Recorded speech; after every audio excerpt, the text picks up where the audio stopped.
All right, what's up, my boy? For the people who don't know, can you please go ahead and introduce yourself just one more time? I'm Angel from Shoutown again. All right, my friend. Now the question that I want to ask you, my friend, is what happened, bro? Why are you on that side?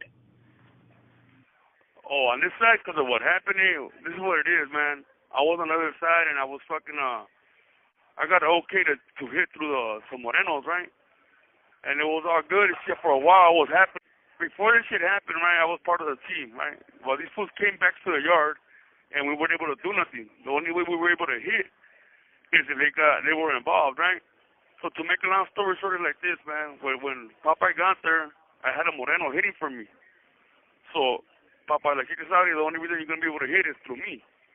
So I let him in, and it was all good. It was all fine and dandy for like a year. Next thing you know, one of Popeye's runners got a fucking Moreno's hand talking about, hey, fuck your man, I'll take care of you. So pasó un pedote, right? And then the shorty got to the line, and he helped me out. But this is what it was. I had two people hitting now. I had one hitting for Shorty and one for Popeye. And then one for Popeye again. That mule, right, he got cracked. So, like 2-3 months went by, the other one's going good. Next thing you know, Popeye asks me if I could hit for him one time. And I already knew what had happened before, right? He had given me a warning, if anything happens, I'm gone.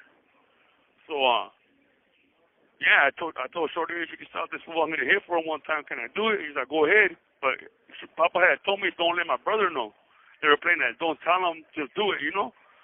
So next thing you know, Popeye's runner did the same shit. Got Lahaina, and so said this, hey, man, have your homeboy pick up all his shit.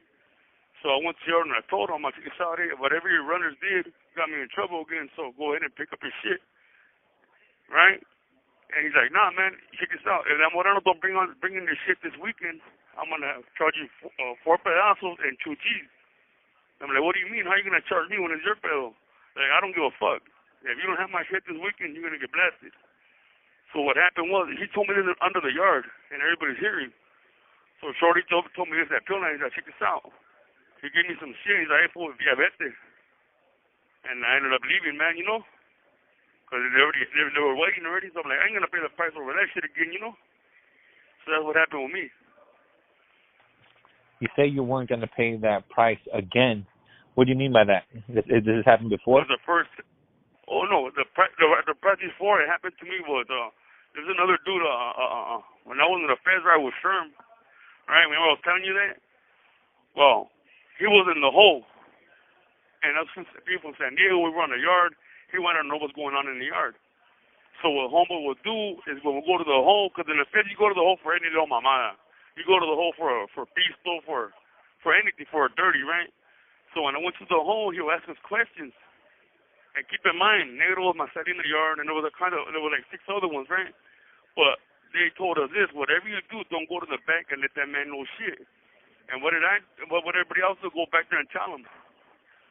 So one day, I came back, and my homeboy had told him. My homie went to the home and told Sherm what happened. And we're in the yard. This is all I did, look, trip out.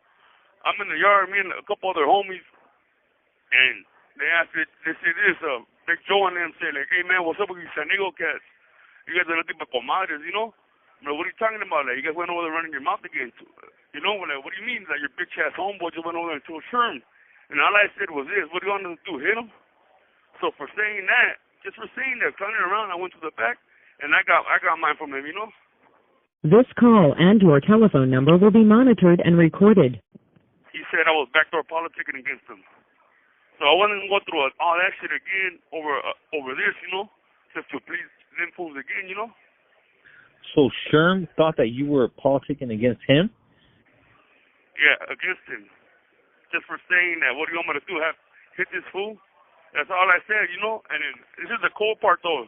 After all that happened, yeah, first I went to the back. They told me, hey, Tripper, I'm in the yard, and I'm getting wheelers. Hey, coming to the back.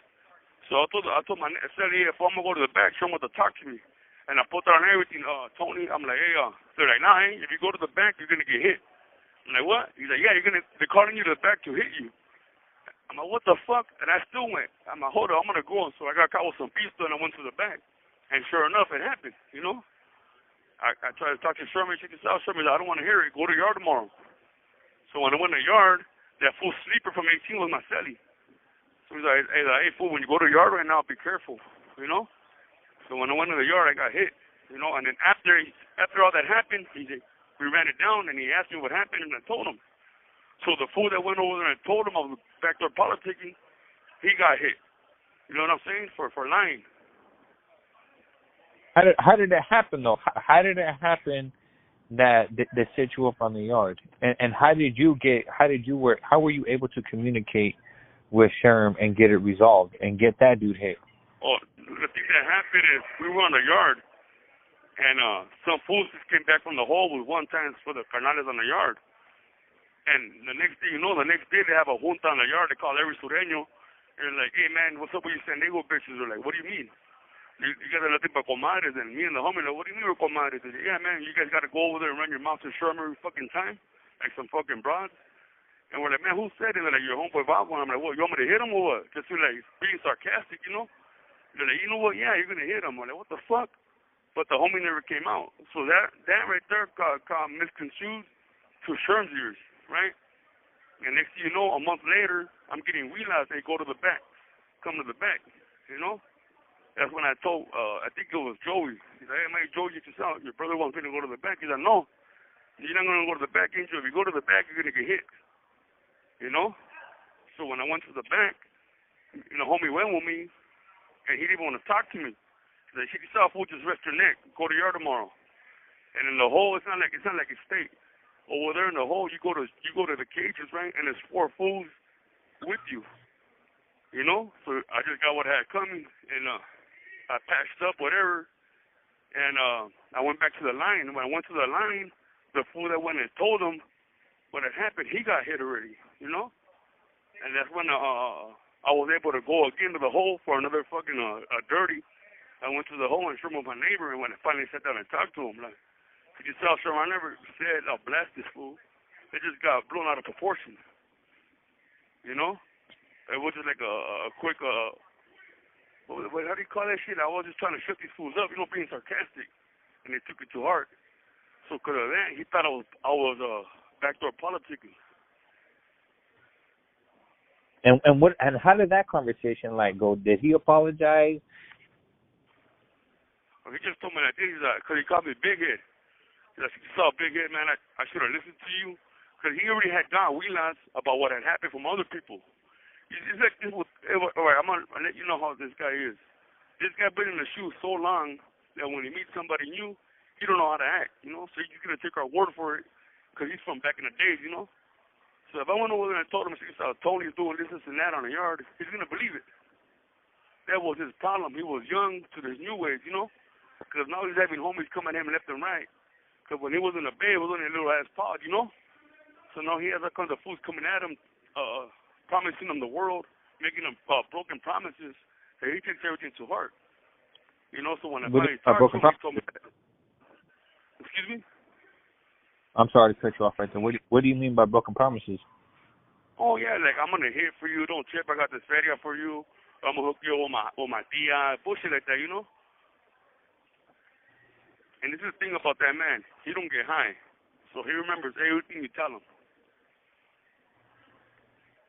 So would you consider him to, people tell me that he was a strategist.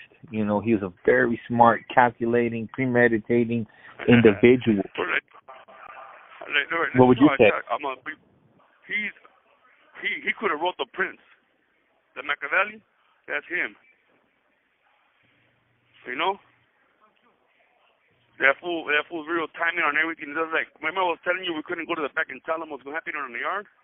Or this man, just by having a conversation with you, picks your brain and he knows everything. He's that smart. He's devious, calculating. He's a politician. Have you ever seen him greenlight anybody or basically make someone no good? Oh, yeah, all the time. Like, there was this dude, Otto from Gamma, right? This call and your telephone number will be monitored and recorded. That fool was a big old. He kept on telling on him, right? And he tells me and the homie, like, check this out. This fool Pato just told on me again. I'm getting called to the county for another add-on charge. Well, what do you mean? Like, Pato's telling on this and that, right? He told me and the homie, check this out. I want you to go to the county and let everybody know and tell on Pato, for Pato's words will be not good, you know. And with Sherm, it's none of this fucking hit him or not. It's take that fool's win, take his eye. He's serious about his shit, you know. But on the same token, he's a good ass dude. If you're right with him, man, he takes care of you. So it's a double-edged sword with him, you know. Was there actual other high command members there as well, along with him? You know, was there ever a time that you guys went at other factions? Yeah, well, when I was there, Gato was there, rest in peace, Logan, the main one. He was there, Ruben from Venice was there with us, Big Joe, you know, Psycho, China, there was a lot of them, right? And like I said, that's a perfect example of a power struggle. Sherm wanted to know what's happening on the yard. And the fools from the yard, they were all fresh. Like that fool Mondo was there with us. The one he's on this side. He PC'd up. You talking about from Hard Time? Yeah, he was there with us, you know. Sergio was there with us from Latin Times before he got made. Nito from BA's was there. There was a lot of them there.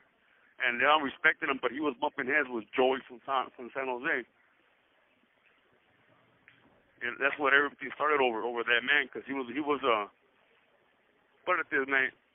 Joey was anti-homie. I don't know. He got made because he had money. You know, he looked at Ned Flanders from The Simpsons, just like him, and talks like him too. He used to be Pablo Escobar's pilot and ended up getting made. Oh, no way. Yeah, he's a big owner. Yeah, I don't know where he's at now, but yeah, he was one of those, you know, and he just happened to be at the right place at the right time and bought that hand. It's about money now. It's not the same no more, you know.